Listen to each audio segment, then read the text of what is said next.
আসলে হাদি ভাইয়ের সাথে আমার স্মৃতিচারণ বলতে কি, আমি আর শৈশব এবং পরবর্তী সময়ে বেড়ে ওঠা হাদি ভাইয়ের সাথেই। হাদি ভাই খুব ঘুরতে পছন্দ করতেন, আর আমার বাইক ছিল। তো আসলে আমরা রান্না বান্না করে বিভিন্ন সময় গ্রামগঞ্জে গিয়ে, আপনি দেখবেন আমার প্রোফাইলের ভিতরে অনেক ছবি আছে যে আমরা অনেক অনেক দূরে নদীর কিনারে অথবা বনের ভিতরে আমরা রান্না বান্না করে যেতাম, একসাথে খাইতাম।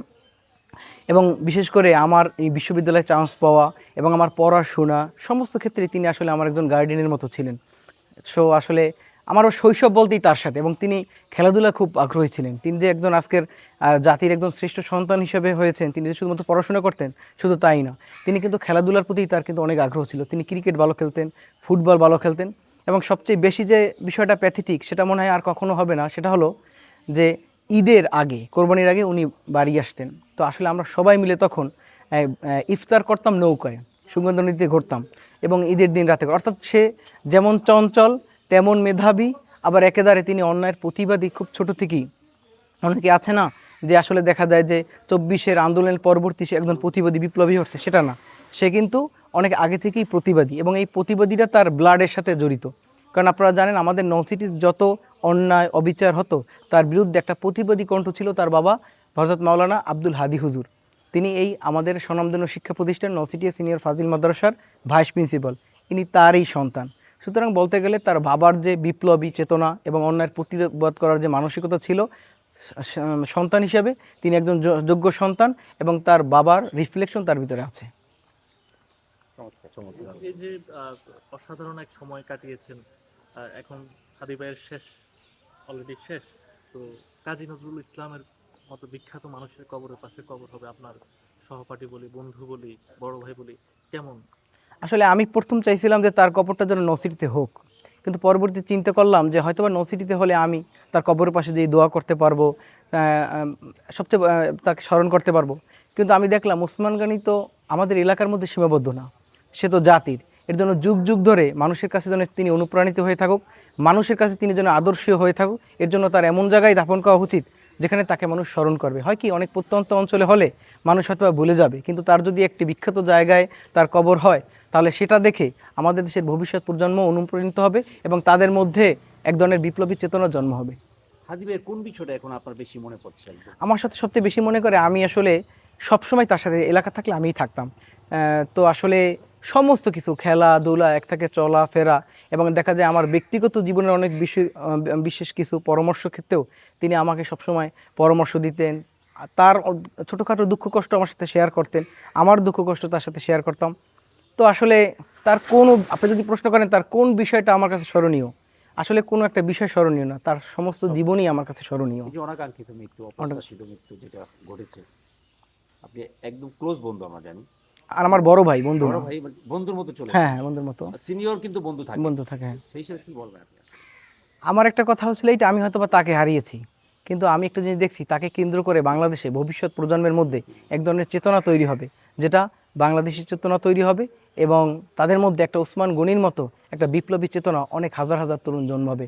হয়তো আমি তাকে তার হারিয়েছি, কিন্তু তার হারানোর মাধ্যমে এদেশে একটা উজ্জ্বল প্রজন্ম তৈরি হবে আমি মনে করি। তার অপরাধটা কি আসলে? তার কোনো অপরাধ না, তার অপরাধ ছিল এতটুকুই, তিনি অন্যায়ের প্রতিবাদ করতেন। তার অপরাধ ছিল এটা, তিনি দেশকে ভালোবাসতেন।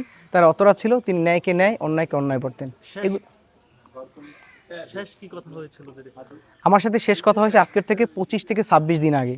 তিনি নওসিটিতে আসছিলেন, তো আমি তখন বরিশালে গেছিলাম। তো আমাকে উনি ফোন দিছিল যে তুমি কোথায়। আমি বলছি আমাকে আসতে 1 থেকে 1.5 ঘন্টা দেরি হবে। 1 থেকে 1.5 ঘন্টা ওইখানে একটা চায়ের দোকান আছে যেখানে আমরা চা খাই, সেখানে উনি অপেক্ষা করছিল আমার জন্য। আমরা আসার পর মোটরসাইকেলে করে আমরা তার যে বাবার কবরস্থান হারিখেলি, ওইখানে হারিখেলি আমি গেছিলাম। সেখানে আমরা একটা নতুন দোকান হয়েছে, তো সে বলে যে চাচা আপনি এই অজপাড়া গায়ে আপনি চায়ের দোকান দিয়েছেন, চলে। তা আমরা চাটা খাইলাম টাইলাম, ঠিক আছে, একসাথে করলাম টালাম। এরপর আমরা আসলাম। এরপর বললাম কি যে আমি তো খুব ক্লান্ত, বরিশাল থেকে আসছি, বাসায় গিয়ে নামাজ পড়বো। তখন সে বললো কি যে না, দরকার নেই মামা, এই বাসায় গেলে অলসামি জমে, আমরা এই মসজিদে নামাজ পড়ি। তখন আমরা একটা মসজিদে সবাই নামাজ পড়লাম। নামাজ পড়ার সময় আমরা এইখানে, আমি ওই জায়গাটা আমি তাকে নামিয়ে দিয়ে বললাম তো মামা তুমি তো সকালে যাবা, আমার হয়তো তোমার সকালবেলা আগাই দেওয়া সম্ভব না। আমি তাকে প্রায় প্রায় দবদবে আগাই দিয়ে আসতাম, ঠিক আছে, কথাবার্তা বলতে যাইতাম দিতাম। আচ্ছা ঠিক আছে, তুমি ঢাকায় এসো, তোমার সাথে কথা বলবে। ওই তার শেষ দেখা, ওই তার শেষ কথা, এরপর দেখা হলো না। কি চান আসলে সর্বশেষ? আমি সর্বশেষ চাই তার হত্যার সুষ্ঠু বিচার চাই। এবং এদেশে এবং আসলে হাদি ভাইয়ের যে মৃত্যু বা ইন্তেকাল বা শাহাদাত, এটার মাধ্যমে একটা জিনিস বাংলাদেশ হতে পারে, যদি সুষ্ঠু তদন্ত না হয় তাহলে মানুষ আসলে একটু ভয় হইতে পারে, যে একটা ভয়ের সংস্কৃতি, যে হাদির মতো একজন বীর শহীদেরই হত্যার বিচার হয় না, তাহলে সেখানে আপনি সাধারণ মানুষের কী অবস্থা। এর জন্য আমি চাই হাদির খুনির প্রকৃতি বিচার যেন হয়, এবং খুনি যেখানেই থাকুক না কেন, প্রফেসর ইউনূস একজন রিনাউন্ড পারসন, ঠিক আছে, তার মতো মানুষ যদি ব্যর্থ হয় হাদির হত্যার বিচার করতে, তাহলে আমাদের বলতে হবে যে আমরাও ওয়ান কাইন্ড অফ সোমালিয়া, আমরা ওয়ান কাইন্ড অফ কঙ্গো। এবং সাথে সাথে আমি দুঃখ প্রকাশ করছি, 3 থেকে 4 দিন হয়ে গেল এখনও পর্যন্ত আমরা প্রকৃত খুনিকে দেখতে পাচ্ছি না। এটা আমাদের জন্য লজ্জার, এই লজ্জা আমাদের সকলের। আইন শৃঙ্খলা বাহিনীর কোনো গাফলতি দেখতে পাচ্ছেন? ডেফিনেটলি আইন শৃঙ্খলা বাহিনীর গাফিলতি আছে, কারণ আইন শৃঙ্খলা বাহিনীর যদি গাফিলতি থাকতো তাহলে হাদির মতো একটা ছেলে নিরাপত্তা কেন বিঘ্ন হলো? উচিত তো ছিল তাকে নিরাপত্তা দেওয়া, সে একজন বিপ্লবী। আজকে হাদির মতো একজন ক্যান্ডিডেট, একজন মানুষেরই যদি নিরাপত্তা না হয়, তাহলে সাধারণ মানুষের কী নিরাপত্তা?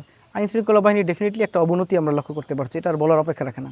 ধন্যবাদ। শেষ প্রশ্ন, এই যে আপনারা হাদি ভাই নামাজ পড়তে খুব নিয়মিত নামাজ পড়তো, খুব ধার্মিক ছিল। একটা কথা বলি, হাদির সাথে আমার একটা স্মৃতি আছে, অর্থাৎ সপ্তাহে কোন দিন যেন আসরের পর একটু দোয়া দুরূদ করতে হয়। তা আমি যখন আর কি মোটরসাইকেল নিয়ে বের হইতাম, আমি আসরে নামাজ পড়ে বের হইতাম, হাদি করতো কি এখানে এসে নামাজ পড়া শেষ হওয়ার পর বের হইতো না। তাহলে আমি বলতাম যে তোমার সাথে তো বের হইলে তসবি তাহলিল সব কিছু নিয়েই পর বের হতে হয়, সপ্তাহ কোনটা যে আমি ভুলে গেছি।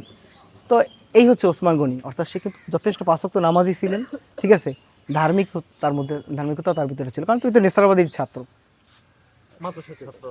শৈশবটা এখানেই কাটছে তার আসলে। তার শৈশব ছিল কুড়িপুট্টিকুড়ি এলাকা আছে, ওখানে সে কিছুদিন কাটাইছে, এরপর আমাদের এলাকায় কাটিয়েছে আর কি। মানে এই তো এই গলিতে হ্যাঁ, এইগুলিতে জীবনযাপন এইগুলিতে বেরিয়েছে, এইগুলিতে ছিল। থ্যাংক ইউ ভাইয়া। Thank you.